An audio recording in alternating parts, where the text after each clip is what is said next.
Hey guys, so it's Friday. I don't know the date right now. I usually find that out when I get to work. But anyway, it's Friday. My first original 3 posts went up on Tuesday morning, I believe, and so far they've gotten over 3,800 views. So it's out there. I've gotten messages from somebody in London, Savannah, Florida, California, all over, with support. Thank you. Thank you very much. I'm going to continue to blast my videos all over.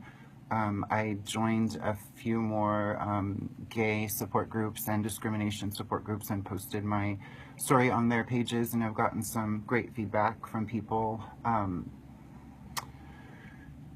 So I'm just gonna, I guess, continue to do it and see what happens. I have been contacted by HR from not one of the 3 companies I talked about, but another company whose manager knew the situation, and instead of going off of my references and my background in work, and even people telling her, you know, what great job I would be for them at the store, she still decided to go off gossip.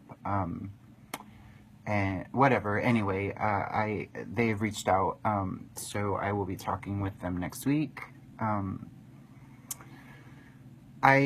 not doing this just for me either. There are other people in my town like me. There are transgender people in my town. There are gay people in my town. There are a lot of closeted gay people in my town. Sadly, they have to go to Portland or Seattle to feel, I guess, that they can be themselves, and that bothers me. That's sad. I have had the privilege of living in communities that were mostly gay-based, and I love it. They're just full of love and support, and it's hard to be that way when you don't get it in your community. And like I said, I grew up here. I'm not new. My family's not new to the area. My mother's maiden name is Taft. I'm a Merrill.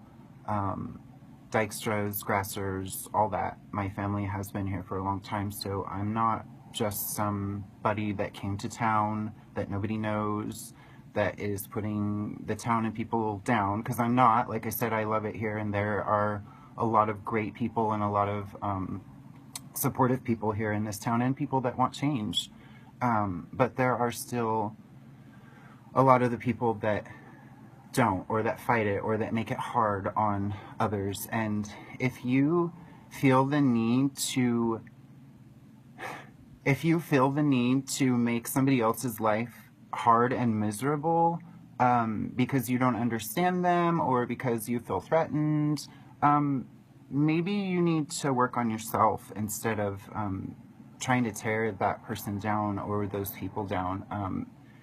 It would be so much nicer if people could just get along, and I know that's easier said than done, but it's really not. I don't believe that people stop growing.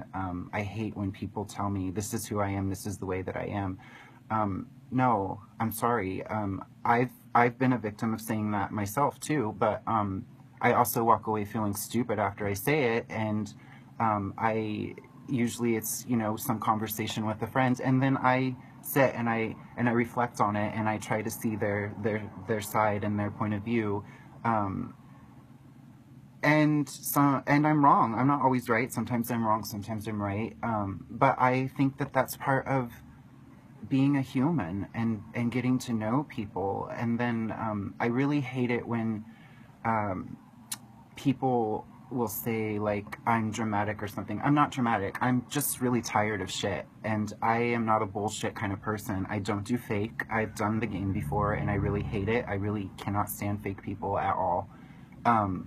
Be honest with me. If you're gonna hurt my feelings by being honest, I'm gonna respect you more by doing it to my face, or over the phone or whatever, but doing it to me, and then we can move forward. If you don't like me and you don't want to be my friend, that's fine. I'm not here to have everybody like me. Like I said, I moved back here for a quiet life, to do my own thing. I realize no matter where I live, that's not going to happen because of the way that I look, and I'm actually really secure in that and happy. And again, I'm really proud of all the people that have come forward in my community with the compliments and just reaching out and letting me know that they're there and that they love me, and also respecting my space at the same time.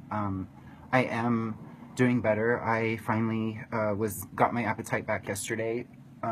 Like seriously got it back. I've just been nibbling here and there. Got a lot of sleep yesterday and last night, so I feel refreshed.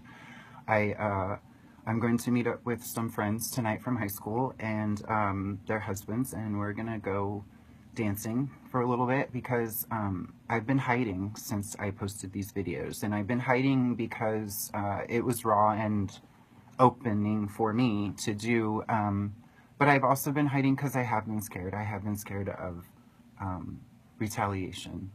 The time the manager came at me in the office, I called my mother, my grandmother, and HR right after it happened in the break room, and I was afraid to come home for about a week by myself because people know where I live and he knew where I live, and I really felt threatened by him, and my grandparents knew that. My grandfather wanted to go in and confront him, but I didn't because I know my grandfather. But anyway, I'm done living in fear. I'm done conforming to what people think I should be, and I'm done getting chased out of towns and places and jobs because you feel threatened or insecure. I have been chased out of towns before, and I'm not doing anything. I'm just trying to live my fucking life, so get off my back, okay? Thanks. I guess I'll talk to you guys next week. I'm going to actually enjoy my weekend. I have it off. I have a cousin coming in from Portland on Sunday, and then I am meeting with a friend tomorrow, the other woman that came forward on my behalf. She was not fired, but she ended up quitting. Anybody that came forward on my behalf or stood up for me was scrutinized and treated unfairly, and that's where a lot of my fight with Michaels was. It wasn't just for me. It started because of the way people were getting treated that stood up for me, because I can take it to a point, to an extent, but when you start messing with people that aren't doing anything wrong but showing me love and compassion, then we have an issue, and that's a lot of what was going on in that store too. It's just a very toxic place, and I have gotten a lot of people that are shoppers that go there that say the same thing. I'll encourage you to write in about your experiences, because the company didn't take any of my complaints, any of the other woman's complaints, any of my letters seriously. Maybe I was wrong in asking employees to write me letters. The lawyer I was talking to at the time said, you know, it wasn't. He just told me, you know, be cautious. But no one was helping me. I needed to help myself, and I'm going to continue to do that. So have a great weekend, and again, thank you for your love and support, and please continue to share the first 3 videos. They've gotten a lot of play. I did send it into Ellen too, and I know a friend of mine I grew up with also did too. I don't know if anything will come of it, but I'm just letting you know that so that you know how serious I am about this. I'm not going to shut up. I won't back down, and I won't be intimidated by anybody. Bye.